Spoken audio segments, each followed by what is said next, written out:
Through Turner's history, we've grown to be the largest contractor in the United States. We've built a lot of the tallest buildings in the world. That's something we're very proud of.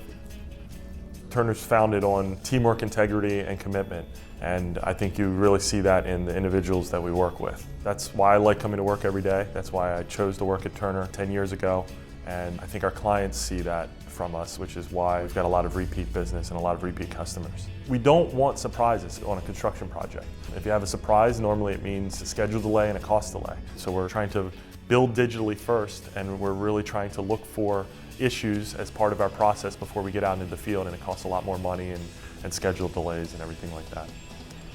BIM, Building Information Modeling, is building 3D models to help facilitate whether it be estimating, constructability, actual construction at the job site, or facilities management models for an owner. A big part of building information modeling is the collaboration that occurs within the team.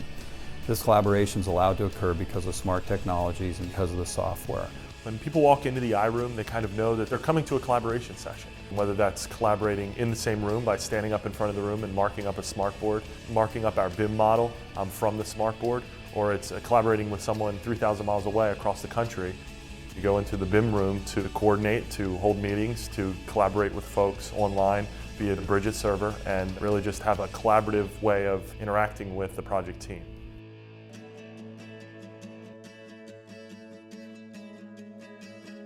Turner is building a consolidated rental car facility for SeaTac Airport. The ceiling of the rental car facility, where the desks are, is shaped like a boat.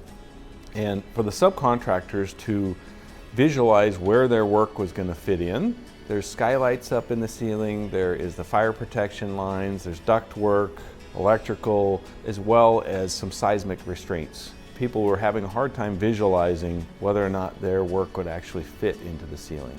We had an issue with the metal framing and the diagonal braces, and then the limitation we had left with the fire protection. We got down so tight with the smart boards that we actually figured out how to run the fire protection in the studs themselves. It's up 30 feet in the air. Once you're up there, taking things apart is not easy, and you more than likely would change it, you'd have to go do it again and again. You could see it a lot easier on the 3D than you could after the fact. The rental car facility happened at the same time as there was a downturn in the economy, and that project actually was at risk of being shut down completely. So for us to do some value engineering on the job, to give them the same kind of product at a savings, was a huge issue. The smart solutions have really, I'd say, become just an integrated part of our process. We did a study over a number of our projects using BIM and not using BIM, using technology and not using technology, and the mechanical trade alone, just from coordination and clash detection, they've become over 100% more productive. We really embrace the innovation and the technology as a company, and bringing that to our buildings just helps us build better buildings, because that's what we like to do.